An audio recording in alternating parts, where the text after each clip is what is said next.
right, well, I'm going to start with the easy question like I have been for everyone. Just quickly tell us a little about the show and the characters that you guys play. Yeah, it's an action comedy time travel show from the minds of sausage party people. And so you can imagine what that means, or maybe not. And basically, yeah, my character, a big video gamer, ends up beating this game that turns out to be a simulator sent from the future to find the one savior to save all of mankind from a guy who creates a cure for herpes. In a nutshell, and then that's the pilot. And then it's been, we were just talking about this outside, everybody, like it's tough to be doing these interviews at this point before you have seen the rest of the series, because it's really just the first 1% of how crazy it gets, and the way that everybody's character changes and you see different sides of them through time travel. Like, yeah, it's just as a fan, I'm excited to binge it the day it comes out, because I just can't wait to see how it all comes together. Yeah, it's weird to see like really plot-driven comedies. Yeah. You know, you really can't give things away. It sounds crazy. It's like a half-hour comedy. Yeah. So what did you guys think about this premise that herpes essentially causes the end of the world? Very possible. I think that goes back to the Greeks, you know, you be careful what you wish for. Yeah. I mean, I think it's interesting because herpes itself is not what causes the end of mankind. It is the cure for herpes that leads to a super cure for all diseases that is then weaponized and used to kill off people that they don't want around anymore. Right. So, thus, we should now find a cure for herpes. So are you guys worried at all about if you're vilifying herpes that like you're going to offend people who do have herpes? No, I think in the pilot, Dr. Kronish has a very good attitude about it, and yeah, that's the thing is that they have the best of intentions in destigmatizing it and you know, in curing it, not stigmatizing people that have it. It's just that their good intentions go completely off the rails. Well, even your character Josh was like pretty like nice about it. He was like, "Yeah, look, your blister looks great today." Yeah, you see, you gotta just people, you know, compliment them with what they got. I don't know. Are you guys fans of the time travel genre beforehand? You must have been. Yeah, for sure. Particular favorites besides the obvious ones? I mean, besides the obvious ones, Primer, 12 Monkeys. Yeah, 12 Monkeys. 12 Monkeys is awesome. Yeah.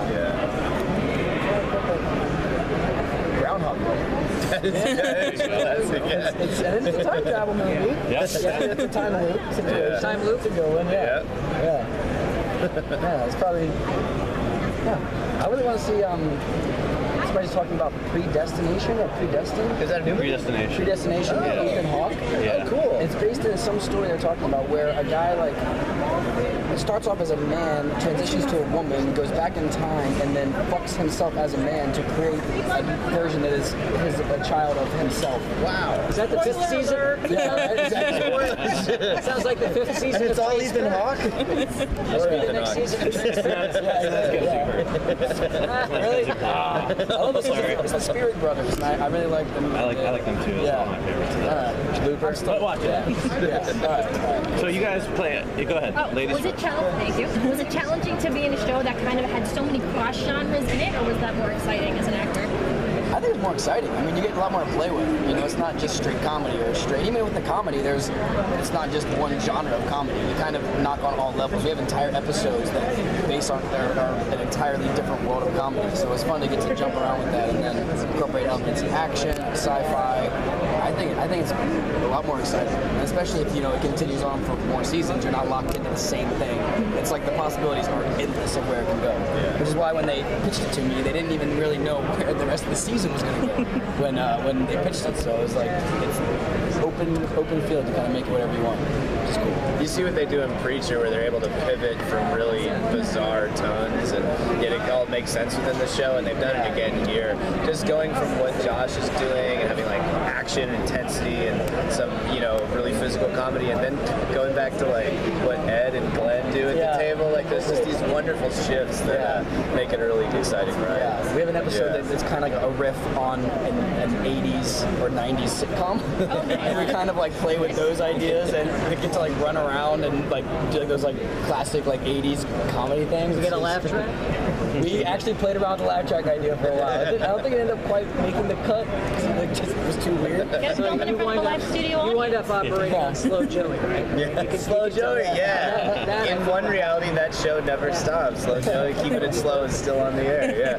Yeah. So you guys are adversaries on the show, but I'm disappointed to see you don't seem to hate each other at all. It's all about Is it fun to then get to play that on screen and then get along in real life? Yeah, it's definitely fun to hate someone on screen and have like a really dynamic, fun, and the places where this rivalry goes is pretty great. I can't give anything away, but Stakes get high. Yeah. Also, like Eliza her character has to suffer through my character in some really terrible ways. So it's really funny to have that. Pretty nasty. It's good to like people off screen, otherwise it'd be unbearable to like do the stuff that we have to do. yeah. We got a quiet table. No, sorry. What surprised you guys the most about the show? Like going in before you got like maybe most of the scripts and everything, just hearing the premise. What surprised you most as you were I think filming? what's really surprising is like you'll read a script and there'll be like a weird joke because you're like, that's funny, but all right, it's like a weird. You don't really think too much about it, and then that weird joke becomes an entire plot point that has like a full development of an arc, and it's really fun to see because you're like, we'll make a random reference and like you won't even think twice about it, and all of a sudden that becomes like herpes, for example. Herpes, you're like, oh, this is kind of odd, like should we talk about herpes, but whatever. And it turns out that ends up being a massive plot point. So kind of like the unexpected nature and like you were saying, pivoting and those odd ways that Seth and Evan are so great at. So it was really fun and surprising. Guys, I'm gonna have to grab that one. So. Thank you so much.